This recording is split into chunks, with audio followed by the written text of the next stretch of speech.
Hey, what's up guys? This is a second video for section 7.3, which is rational exponents. On the previous video, I showed you guys how to simplify when you have different roots with the different fractions as an exponent and also variables inside of a radical. So I'm going to show you guys one more that I think is very important for you guys to know, and is when you guys have one variable inside of the radical and the exponent might be a little bit different than the root. So let me show you guys what I'm talking about. So you guys see this radical, this expression here on the screen, and it is a third root. So we're looking for the third root of this expression here, and we have 24a to the 7th and b to the 2nd.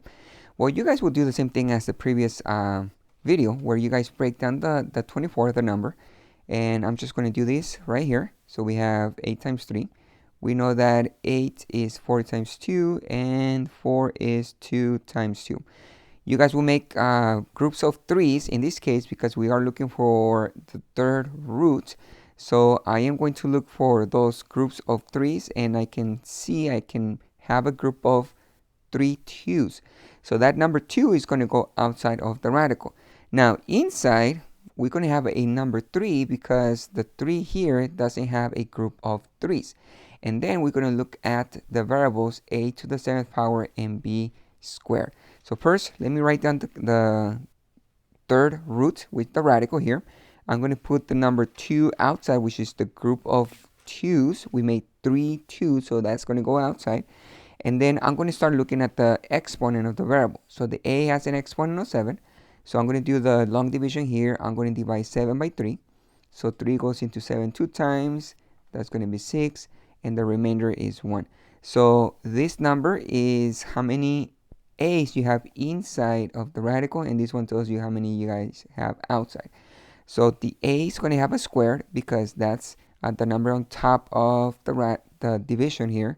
So we have 2 outside and then 1 inside. Now remember that we do have the number 3 here, so I'm going to write that down first in the radical. So there's the 3, and then I'm going to put the a, and it's going to have an exponent of 1. We don't need that 1, so you don't need to write it, but let me go to the next variable here. B has an exponent of 2. So if you guys have an exponent, so let's say there's a 2 and you divide by 3, well, 3 does not go into 2. This exponent, it is smaller than the root. So when that happens, guys, you can't divide. We don't want decimals, so you guys are not going to divide this here because 3 doesn't go into 2.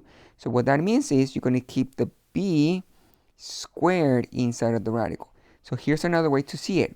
If the variable inside of the radical has a smaller exponent than the root, the exponent is smaller, then you guys keep that variable with the same exponent inside of the radical. So my answer is right here. 2a squared times the third root of 3ab squared. So now we are going to move on and look at different roots that you guys need to simplify, and also something different which are kind of like new for you guys, and they are exponential equations. But first, let's go to the next slide. So we actually have a rational exponent in this slide. What you have to know is the exponent can have any fraction with a number on the top, numerator, and a number on the bottom. On the previous video, all the fractions I show you guys as an exponent had a 1 on the top on the numerator. Well, if you look at the example down here, we have 8 to the 2/3 power. Notice the exponent is a fraction, and this is not a 1, is something else. So this number on the top can be any number other than 1, and the bottom can be any number. You can also have negative exponents as fractions or negative fractions, but we're not going to do those in this section. We're going to do those later on. But let's go ahead and look at what the fraction means here. So when you guys have a base, a number, and the exponent is a fraction, the numerator will tell you guys how many times you're going to raise this number to that power. So for the example here, this 8 is going to be raised to the 2nd power. And the bottom is going to be the root that you're looking for. So if you have a 2, you're looking for the square root. If you have a 3, you're looking for the third. So this is a 3 here, so we're looking for the third or the cubic root. If you have a 4, fourth root, and so on and so on. What you also have to understand and learn is how to change this exponential form, because we do have an exponent, into radical form. There's the radical. So this is how you set it up. You guys will take the base. So notice here's the base. So for example, the 8, there's the 8. My roots is on the bottom, so the root is going to go outside of the radical, in between the tail and the radical. So we have the third root, there's the 3. And the exponent is going to be how much you're going to raise that to that power. So in this case, we have a square, so you're going to raise this to the second power, squared. So this is how you set it up. And notice we do have parentheses in between the radical and the exponent. Or you guys can write it as this as well. And this is just another way, which is also correct. You guys will have the roots outside, so there's the n, outside of the radical. But the exponent is inside of the radical. Notice here it's outside and it's outside the parentheses. But here we have the exponent inside of the radical. So if you guys want to simplify this right here, well, we are looking for the third root of 8. And whatever that is, we're going to raise it to the second power. So the way you set it up, you have the third root of 8 squared. The third root of 8, well, you're looking for the number that you multiply by itself 3 times. And that's going to be 2 times 2 times 2. That is 3 times. 2 times 2 times 2 is 8. So the third root of 8 is 2. And then you raise that number to the second power. So we have the second power up here. 2 squared is 4. So when you look at 8 to the 2/3 power, well, the answer is 4. The third root of 8 is 2, and 2 squared is 4. So let's go ahead and practice and changing a exponential form into a radical form. And then I'll show you guys how to use a calculator to actually simplify those. So we have some examples here. First, let's go ahead and change those to radical form. And then we're going to simplify while using a calculator. So notice the first two are exponential form because the exponent is a fraction. There's the exponent. The next two are radical form. So we have the 8th root here and we have the 3rd root over here. And the last one, well, you guys have a fraction with an exponent of 4 over 3. So let's go ahead and see how to change this one into a radical form. We want to change it with the radical. So first, let's see what the exponent is. So the exponent here, you guys have a 2/3. So the bottom number is your root. So we are looking for the third root of 64. And the top number is your power. We want to know, after we know what the third root of 64 is, we're going to raise that to the second power. How do you write it in radical form? Well, I start with the third root like this. I have the 64, the base becomes the radical and it goes inside the radical. And then with parentheses, I put the exponent outside. Now, you guys can also put the exponent inside of the radical, but I'm used to using parentheses with the exponent outside. The next one, same thing. Before I show you guys with the calculator, the next one you guys have 256 to the 5/4 power or 5/4 power. So first, let's go ahead and start with the roots. So my roots is 4. So we're looking for the 4th root. And I am looking for the power of 5. I'm going to raise that to the 5th power. So how do you write that down as a radical? Well, first, you put the 4th root right here. You put the base inside of the radical. So now it's the radicand, 256. And then you guys will use parentheses here. And the exponent is 5. So after we find what this is, we can raise that to the power of 5. Okay, so let me show you guys with the calculator. Alright guys, so to show you the calculator, I am using one that is called Desmos. That's an actual application. And you guys can go to desmos.com, www.desmos.com, and I am using the scientific calculator. They also have a graphing calculator that you can use, which is the same thing as the one I'm going to show you here, but this is not with the graphing part, just a scientific calculator. So Desmos is a very good app that you guys can use, and you can download it in your cell phones, tablets, and it is free.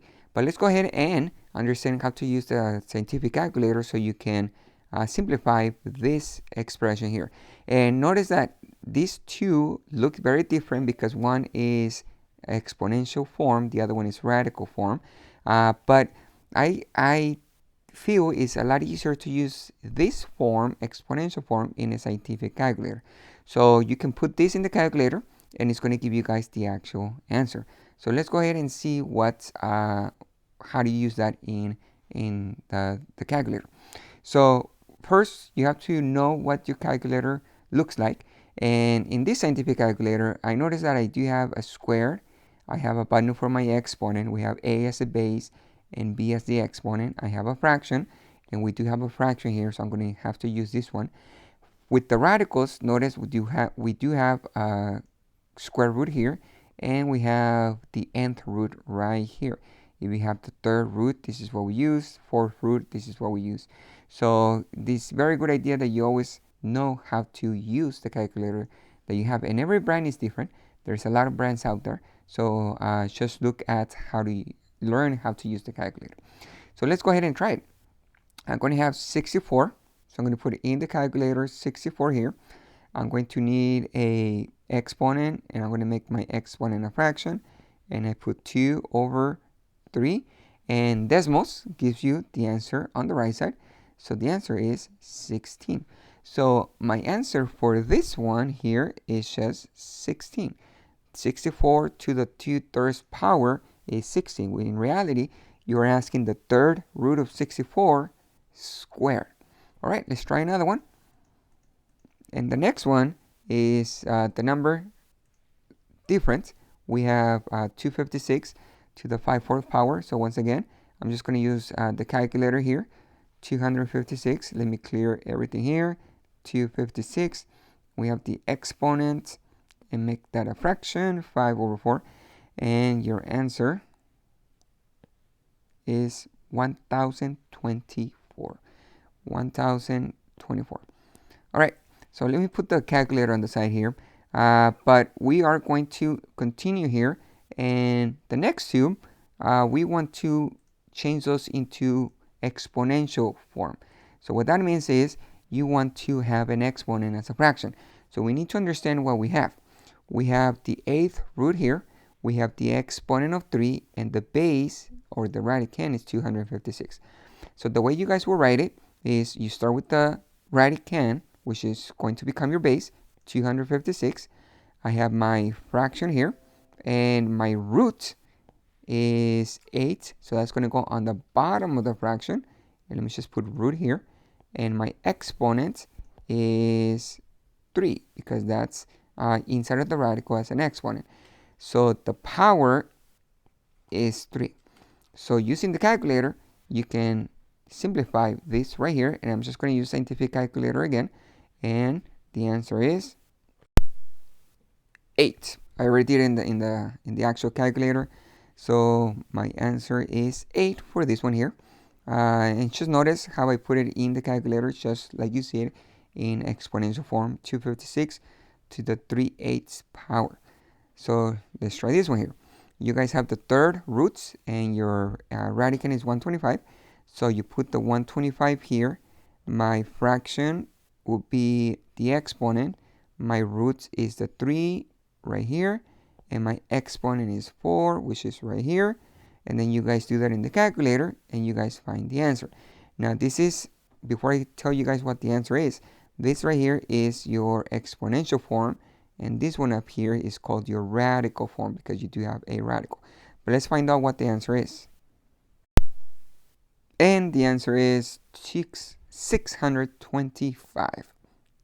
Okay, so the next one is when you guys have a fraction and you guys want to change that to radical form, and then we're going to use it using the scientific calculator to find what the answer is. So we are asking 8 over 125 fifth power to the 4 over 3 power.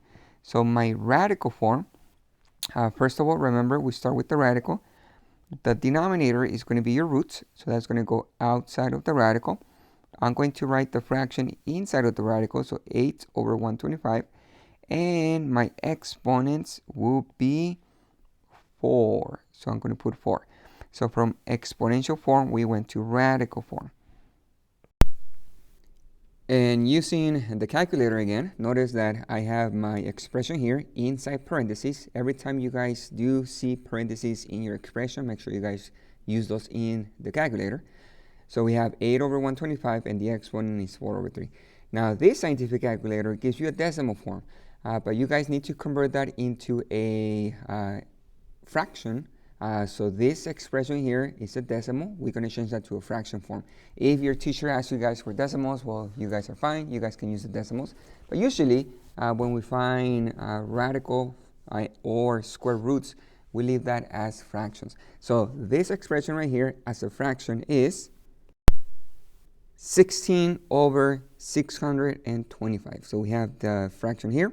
And remember that every calculator is a little bit different. So make sure you guys know how to use that calculator, where you guys need to press for the exponent, the fraction, the radical, and so forth.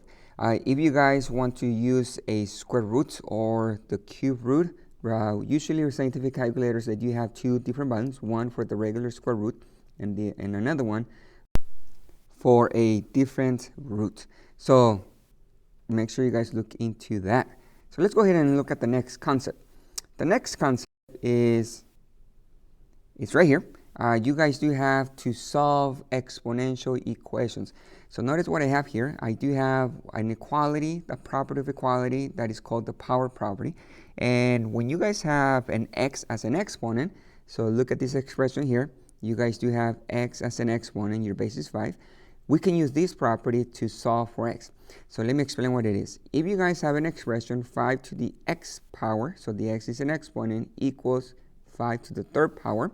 Well, to find the x value, if the bases are the same on each side, so there's base of 5 here, base of 5 over here, you can cross those out. And once you cross those out, you don't need to use them. All you have to do is keep the exponent. So I do have an x and a 3, so I'm going to put x equals 3. So my solution, my answer is x equals 3. But the catch is you guys need to have the same base on each side of the equation so you guys can cancel the bases. This is an exponential equation. It's not the regular linear equation you guys learned previously, but this is just a little bit different. Now, when you guys have a number next to the x, so notice the next one here, if 2 to the x plus 4 equals 2 to the 10th, well, if the bases are the same, the 2 and the 2 are the bases, you can cross those out, and we're going to keep the bases. We do have x plus 4 and a 10. So I'm going to have the equation x plus 4 equals 10. So in other words, you just put that on the left side, the exponent, and the other one on the right side. So x plus 4 equals 10. We can actually solve for x on this one.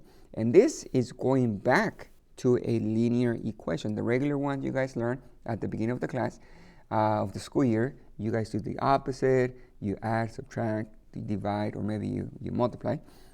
But here, you subtract 4 because you do the opposite of the 4, the constant, subtract 4 over here. So your answer will be x equals 6.